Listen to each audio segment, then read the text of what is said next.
Well, brand new questions being raised today in the debate over global warming. Last week, stolen emails from top researchers were posted online. Global warming skeptics saying those emails suggest that scientists may have worked together to manipulate global warming data.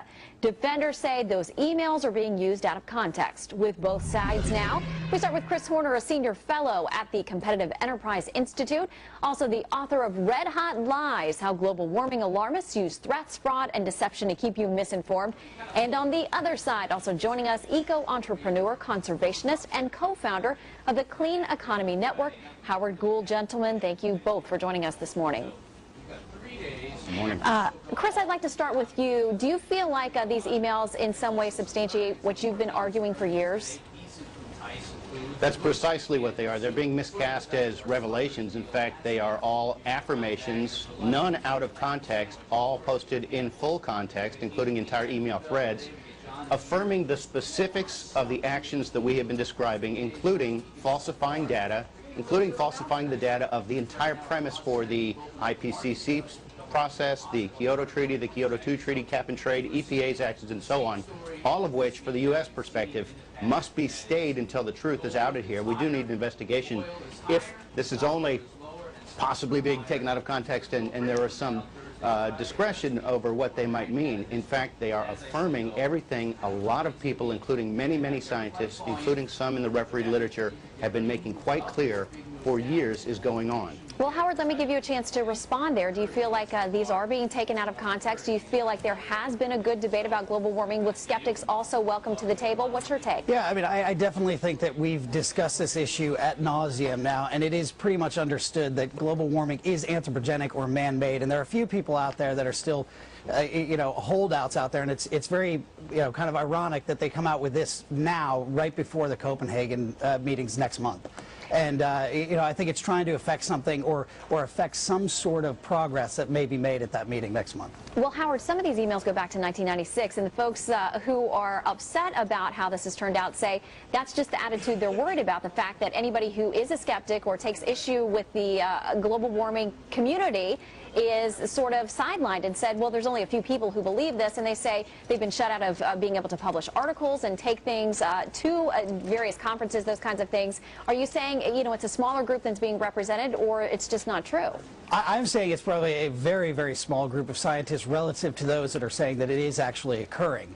Are they being shut out of being able to participate in different conferences? I don't know that for a fact, but I think that there are other avenues that voices can be heard, and these guys don't seem to have a lot of credible data that says that if you have 100 doctors telling you one thing and 5 of them telling you something else, you kind of go with what what the masses are saying here. And I think it's widely understood globally. Maybe still there are some holdouts here in the United States, but I think globally it's understood that climate change is anthropogenic and man-made. And I think we're seeing even more effects of that now. Let me clarify what these are, okay? This isn't information, as the individual's indicating, that just somehow was sprung now. In fact, it's just as likely to have come from a whistleblower, someone on the inside with a conscience. All of this information is subject to the UK's Freedom of Information Act.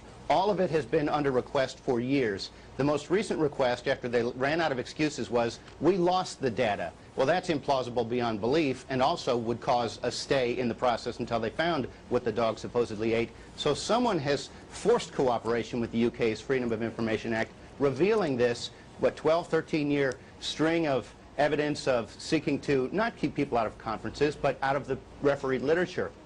Well, I think after 12... Not basic, not just sort of random marginal results, but the premise, this hockey stick. They talked about hiding the decline in temperatures of the last half of the last century. That's not what other people are just saying, yes, I found that too. But Chris, it seems to me after 12 years of data...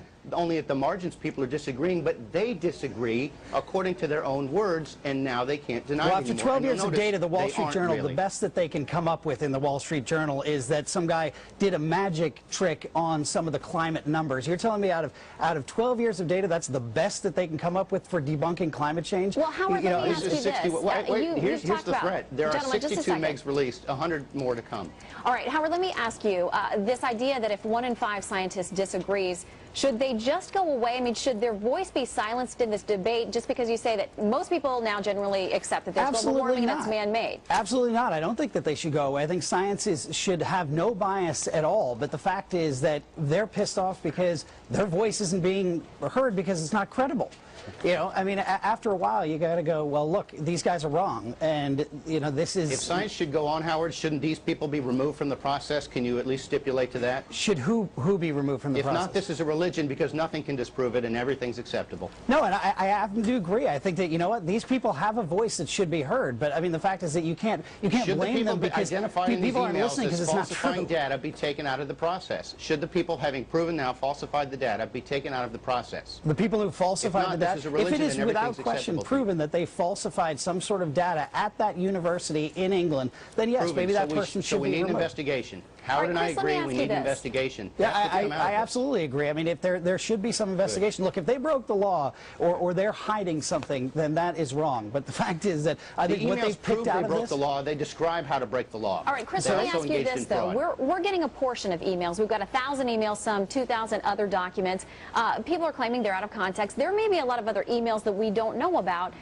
Any chance that there is something to exonerate some of the folks here? And what do you make of the charge that this is questionable timing? It's questionable timing. They've been fighting releasing this for years. It's released now for reasons we don't know who got it. Was it a whistleblower? Was it a hacker? This is called a random sample, 62 megs out of 165 megs, so of course more is coming. You also have data, you have codes, we're still going through it, but the bottom line is, Shannon, would we have heard the defense if a real one existed? Yes, we would have heard it by now, and instead what we have seen are claims that, well, using the word trick is actually a very common application in science, although this is the first we've ever heard of it, and hiding the decline is just really describing something else. The plain meaning is described as the implausible, and the implausible is described as the reasonable meaning. If that's your first, best, and apparently last defense, these people have been caught with their pants at their ankles. Another 100 megs are coming. A real investigation that Howard has just agreed to shall ensue now, and all processes should be stayed. Kyoto 2, cap and trade, EPA's regulatory push, all of the energy rationing and tax schemes premised precisely on the research proven falsified in this material must be stayed. All right, Howard, I want to give you the final word here.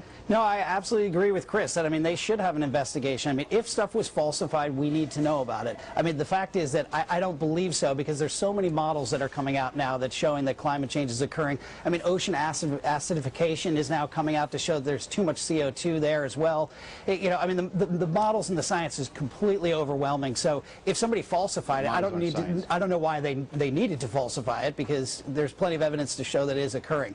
But I do agree that if somebody did falsify it, they should be, you know, have to be some sort of investigation should occur. All right, gentlemen, we'll leave you on your one point of agreement about a potential investigation. We'll leave it there with agreement. Chris Horner and Howard Gould, thank you both very much for a spirited debate. Thank you. Took it 8 minutes, but they got there, Shannon. They did. Well done.